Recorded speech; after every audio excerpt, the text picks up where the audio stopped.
tell us your name? My name's Tamara Coffey. Tamara, tell us, you had experienced something several years ago about domestic violence. Would you share your story? Sure, absolutely. Back in 1988 is basically what I call my freedom day, is the day that I left. I left a very, very violent household.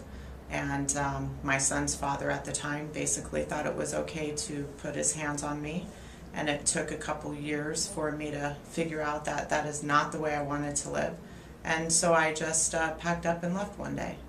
For women out there that are in abusive relationships, for some reason it's hard for them sometimes to leave, what would you say to other women that either have been hit or abused or are going through? What would you tell them?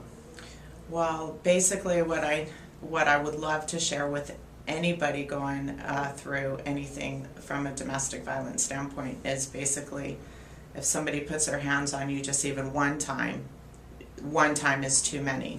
And I can only speak from a female perspective.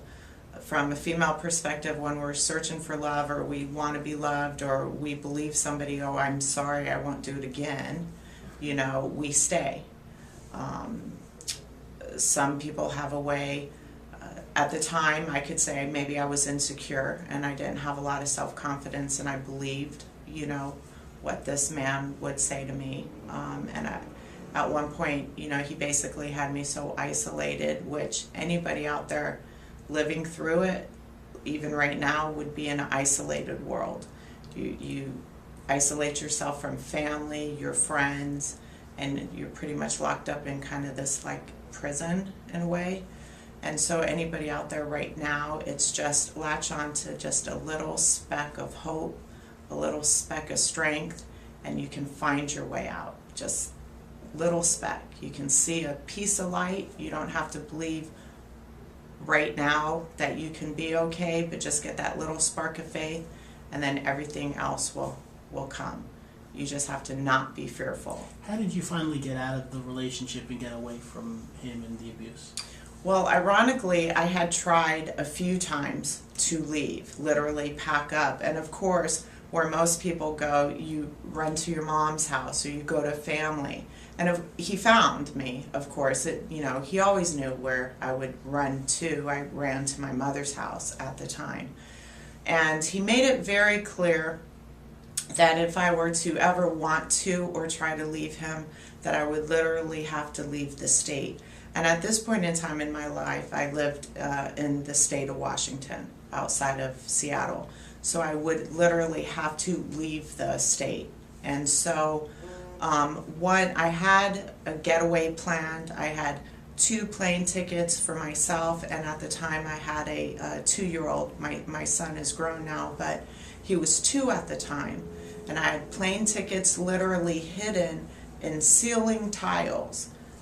Just ceiling tiles. And one day it was like I had 3 days to go for that plane reservation. And I went to the store to get milk. I was gone for 10 minutes.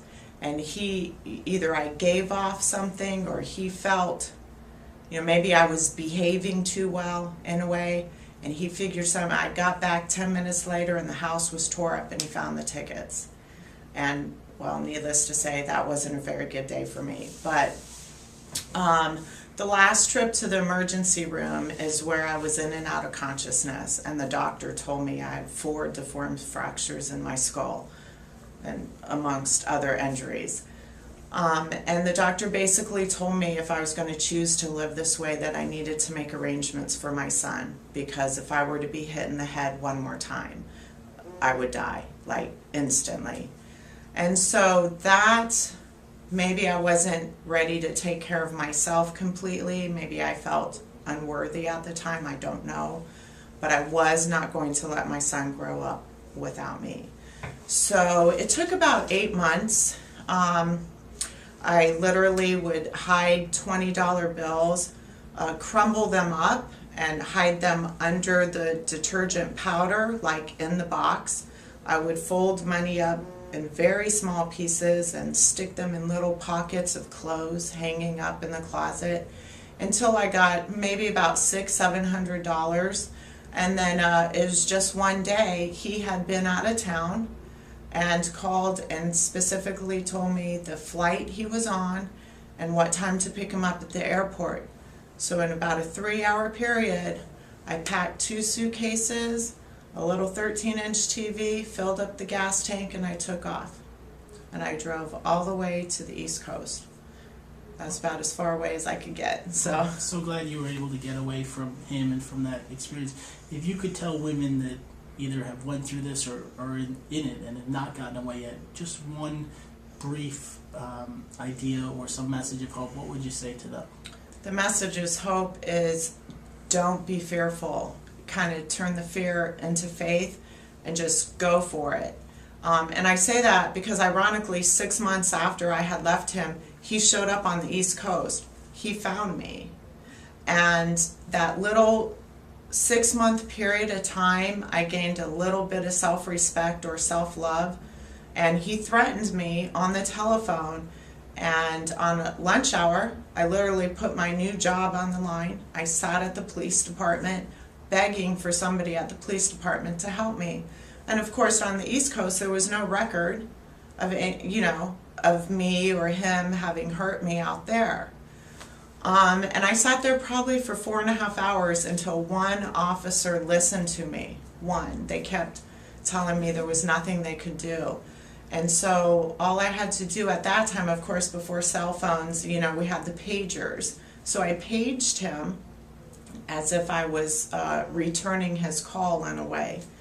And the police officer answered the phone.